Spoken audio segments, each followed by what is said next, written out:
Do you ever feel like your team does nothing but throw? Your plays are too big brain for any other Unite player to comprehend. What if there was a singles tournament in Pokemon Unite, where you verse one other player and easily compare your skills? Enter Cheesegrater, who is a content creator criticized for only playing Pokemon Unite, who turns out to be a decent Pikachu main. Cheese hosted a singles battle tournament called the Amped Up Community Cup and invited OC's content creators and community to duel it out in a brand prize of $30. While I'm a close friend of our dearly beloved Cheesegrater, I knew it was exactly what I was looking for to boost my huge ego. I'm going to do this challenge with my two current favorite Pokemon to play in Unite, Snorlax and my secret weapon. These are the rules. The 1v1 singles tournaments is a game where we can verse one other player in the lanes, top or bottom, with a whole roster of Pokemon, all-rounders, attackers, speedsters, defenders, and even supporters if you're insane. With the exception of Absol, because that itself is a natural disaster in its current state. With a selection of 2 items and a 3rd item being locked into Energy Amplifier, this game mode is designed where you cannot take the middle jungle or the objectives like Dreadnought, Rotom, or Zapdos without heavy penalties. With some quick thinking of the format, I can curse some strategies to win this tournament. Score management, meaning how you control your total score, leveling points little by little and not letting it accumulate too much where it's too hard to score. Lane bullying, where you continuously harass or zone your enemies in your lane so you can starve them for points, and levels choosing to overscore at the right time to reduce their time with their lanes or dinos. With these strategies, you can easily snowball the lane.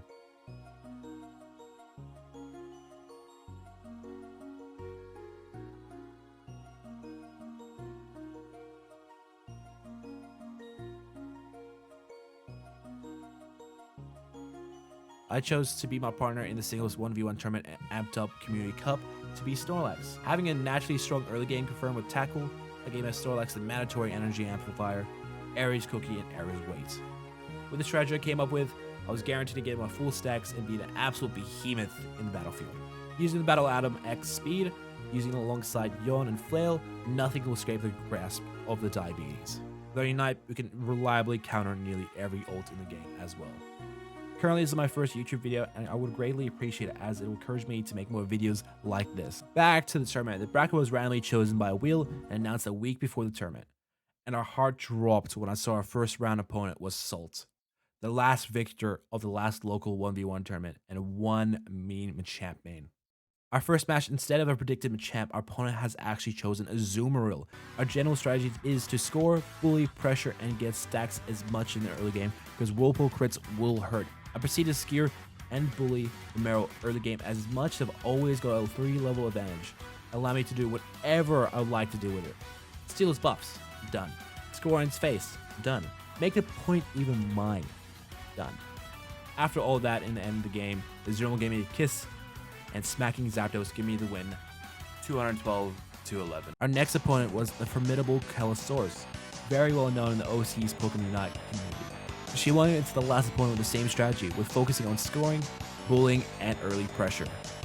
There's one big difference between Crustle and Snorlax, and one has to involve. So we pressure the early game, get our Aries Cookie and Aries Weight stacks, and steal all of our farm. We caught her lacking, thinking she can kill us. Lax never dies, boys. Exchanged heavily in her base, almost killing the Crustle and threatening a score in its absence, and narrowly scoring in Crustle's face and KOing it for even thinking about it. We stay in their base to get as much points as possible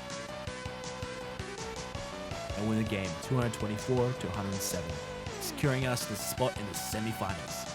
Semifinals, the fearsome opponent was Ice in the Lucario, which Lucario has nearly as good a secure and faster clear than Snorlax, so I own the prize $30 gift card and Cheese's approval. Before going to the match, how much do I escape Lucario with 1 HP? First interaction with the opponent was avoided. Stacks over attacks, yes sir. Getting us the full stacks that we needed. But he underestimated the power of Flaylax and used his abilities to firm the Dino and give him the...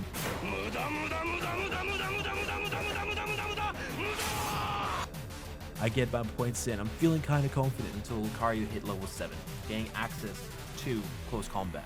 I was unable to do it as safely as before, as he was winning every exchange, narrowly escaping the fight twice. With power up punch and close combat, it was hard to exchange fights safely. He forced me out of my base. Lucario claiming the first base, but I wasn't having it. I jumped back in the point, chased that boy back to the base, disrespecting Lucario, killing them in their own base.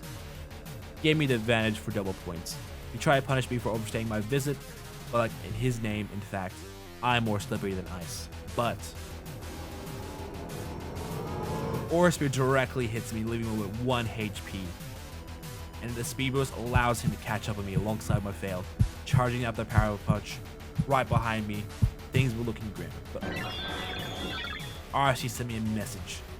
Yawn now. Landing it just before it hits me, gaining the damage, and choosing to leave me for some reason, giving me enough time to return to base and kill Lucario, and giving me the dub. Winning by the skin of our teeth, barely escaping Lucario 6 times. Closest match in the whole tournament by far. Time for the finale, best out of 3. Gio was by far the best player in the tournament, so I was a tiny bit scared. And it was hard to predict what he was going to pick because he played various amount of Pokemon. Grident, Serena, Lucario. I thought I'd like to play it safe and play lax, generally on how well played throughout the tournament. Oh god, how wrong I was. The man picked Garchomp. Garchomp was a complete counter to Snorlax in every way. Stronger brawler, lifesteal, high damage, unstoppable abilities. As soon as I saw the Garchomp, I knew I couldn't win this encounter. Literally bullying me in my own base. I chose to surrender, taking a toll on my mental. Pick. Oh, we have to surrender. Round 1. Round 2 begins, and I have to bring my super weapon. Not so secret if you follow me on my Twitch. My main man, Cramorant. Really, sometimes the only person in OC to appreciate the true power of the Bin Chicken. We played the game with full offense Cramorant with choice specs, wise glasses, energy amplifier, and full heal against Geo's Serena. With Cramorant's great early game with Whirlpool, we can pressure really early. We start the round by Whirlpool to try to secure the first Corphish and chip Bond Sweep, but it hits us with Razor Leaf and hitting us incredibly hard with every tick, and just winning the duel with a slither of health, giving them the early game advantage.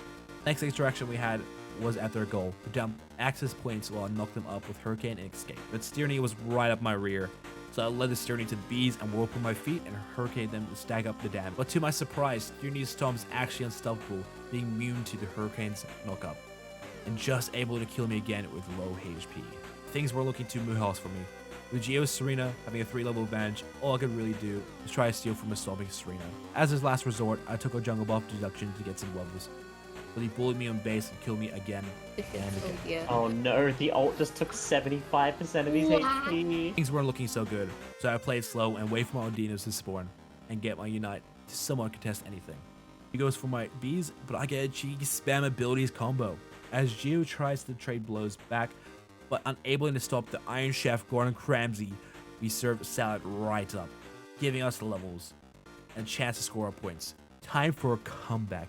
Siri comes back with vengeance to bully me on point, but this time, Cram is ready to serve fish and unable to bully me on point as easily as before. At this point of the game, I was missing every Hurricane as the nerves were getting the better of me. I was being overly cautious around every bush around me. The final 2 minutes of the game, double the points, double the stakes, was my chance to salvage a win. I knew when Serena would use their ult, the first opportunity I had. So checked every bush until I found where the tyrant was, right below me. I predicted the Unite, using full heal to negate the entire Unite, and Unite back to tank, until I realized full heal doesn't actually deplenish the Unites at all. Geo unites me back to secure the title of the AmpDub Community Cup, placing us in 2nd place. We played well and had fun doing it. Congratulations to Geo for winning, as well to the other creators who participated in the AmpDub Community Cup. And thank you to the host Cheese Grater for hosting this creative and fun event, and to you, the viewers, for watching all the way to the end. His ego is going to be so high after that one.